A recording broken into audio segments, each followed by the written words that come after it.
इमरान खान साहब ने यही कहना कि खुदा का खौफ करो कि कोई अल्लाह की मेहरबानी करो। सारे बैंक बैलेंस इन्हों को नहीं है, जो लोग दिहाड़ीदार ने वो परेशान ने, कार बच्चे भी पालने ने, फिर हालात तुसें पता है बिजली के बिल महंगे, गैस नहीं पूरी कर सकते असी वास्ता बने कि इस महंगाई से कंट्रोल करो। इमरान खान साहब तुसीं वादे कीते सी आवाम नाल कि मैं सफाई करांगा। ये नया पाकिस्तान आपने तो पुराने पाकिस्तान का भी सत्यानाश कर दी। खुदा का खौफ करो, सारे बैंक बैलेंस इन्हों को नहीं है, जो लोग दिहाड़ीदार ने वो परेशान ने।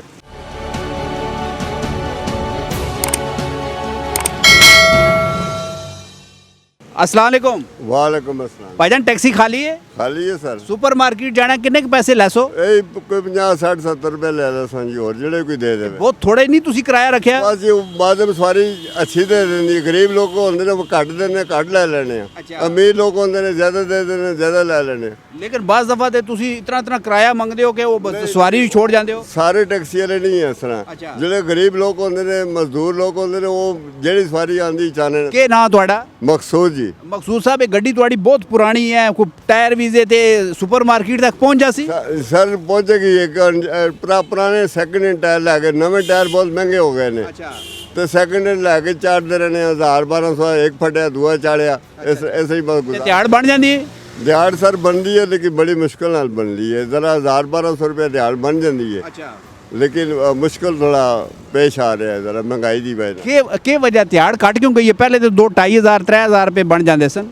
पहले सर और सिस्टम, अभी ओवर क्रीमी गवर्नमेंट ने नाल शुरू कर दी, गरीब लोगों का हक मारे, फिर नाल मोटरसाइकिल होने शुरू कर दी। बाकी चल गया। हाँ, बाकी वो मोटरसाइकिल इतनी घर घर गलियां गलियां बच्चे उठ के, अनबालक बच्चे भी उठ के सवारियां चाल लग पैंदे ने कि हालात घूमने बहुत। गड्डी ते रोज कितना खर्चा हो जाता? 1000 कमाते होते? 1000 1200 रुपया खर्चा सर हो जाता। नहीं रोज रोज जो 1000 रुपया रूटीन नाल होंदा, गैस पेट्रोल है जो पैंदा, उस तो 1000 ਤੁਹਾਨੂੰ बच ਜਾਂਦਾ है। उस तो बाद 1000 कदी बच जाता, कदी 800 बच जाता, कदी इस तरह। बस जिस तरह। ਤੇ ਕੀ ਮਹਿੰਗਾਈ ਕੀ ਹੋਗੀ? कितनी की महंगाई होगी? महंगाई तो सर बहुत हो गई है। महंगाई जी है बहुत, कमर गरीब आदमी की कमर परेशान करता, पजल करता। मेरी ये गड्डी जी बहुत अच्छी गड्डी होंदी सी, सिर्फ महंगाई की वजह थोड़ी मेरी गड्डी रुल गई है कि उन्हें दा काम करावां, घर बच्चे का रिजक खड़ा, फिर जेड़ी दिहाड़ लाने बड़ी टेंशन होंदी, फिर उत्ते पर ओवर क्रीम है, उरे पर टैक्सी इधर बाद टाइम सैकटरीएट के अंदर जान भी नहीं देंगे।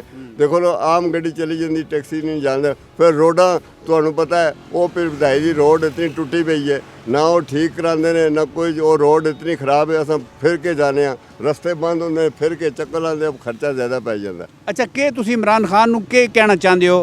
के कहोगे अगर तुहाडे कोल पूछे इमरान खान के मैं के करा तुहाडे वास्ते? सर इमरान खान की यही अस इनू आखने कि गरीब आदमी वास्ते कम इतना करो कि गरीब आदमी परेशान ना हो।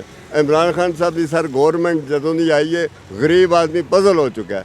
गरीब आदमी की इस कमर तोड़ के रख दी है, और सब्जियां इतनी महंगियाँ, 150 रुपये किलो दे रहा, कोई 100 रुपये किलो दे रहा, कोई किस तरह।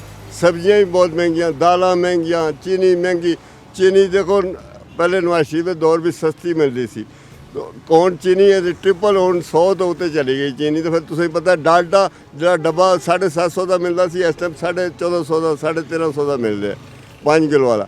लेकिन इतनी महंगाई, आटा 1300-1400 रुपये की तोड़ा मिल रहा है। वो बुढ़ा आदमी, मैं यकीन करो कि अजे भी आटा वही खड़ना, वो स्टोर का नहीं जो 900 का देंगे, 880 रुपये का कोई देंदा, कोई इस तरह।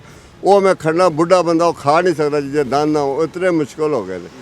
और बच्चे परेशान, बीमारियां, और ये चीज़ें ज़्यादा हो गई ने। गुरबत जी ज़्यादा गवर्नमेंट ने कर देती है, गुरबत को कंट्रोल नहीं कर सकी। इमरान खान साहब ने यही कहना कि खुदा का खौफ करो कि कोई अल्लाह की मेहरबानी करो। ये गरीब आवाम है पाकिस्तान के बीच, कोई सारे बैंक बैलेंस इन्हों को नहीं है, जो लोग दिहाड़ीदार ने वो परेशान ने।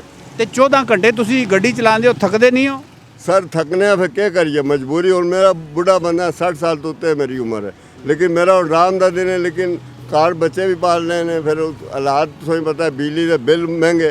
पहले 11 रुपये यूनिट मिलती थी, हुण बहुत महंगी बिजली हो गई है। बिजली इतनी महंगी, गैस महंगी, गैस नहीं पूरी कर सकते असी, गैस भी बहुत महंगी। बिजली महंगाई ने कमर तोड़ दी थी। इमरान खान साहब नू असी वास्ता बने कि इस महंगाई से कंट्रोल करो। इमरान खान साहब तुसीं वादे कीते सी आवाम नाल कि मैं सफाई करांगा, तो तुसीं सफाई करने नाकाम रहे हो, बुरी तरह नाकाम रहे हो। तुसेंगी पता ही कोई नहीं कि केड़ा बंदा गलत है केड़ा सही है। तुसेंगी हर पासे तुसी जेड़ा सफाई करो, मेहरबानी करो और तुसेंगी वाम तुसें मोहनदार देख रही है, वाम तुसें इंतज़ार कर रही है कि किस टाइम इमरान खान अपने नया पाकिस्तान बनाए। नया पाकिस्तान आपने तो पुराने पाकिस्तान का भी सत्यानाश कर दिया। बड़ी मेहरबानी मकसूद साहब।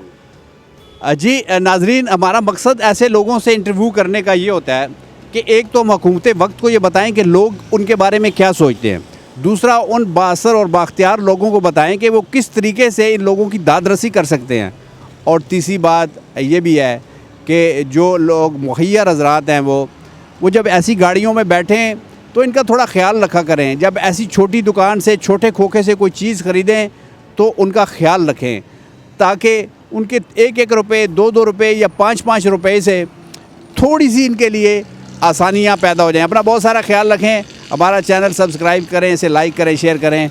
पाकिस्तान जिंदाबाद।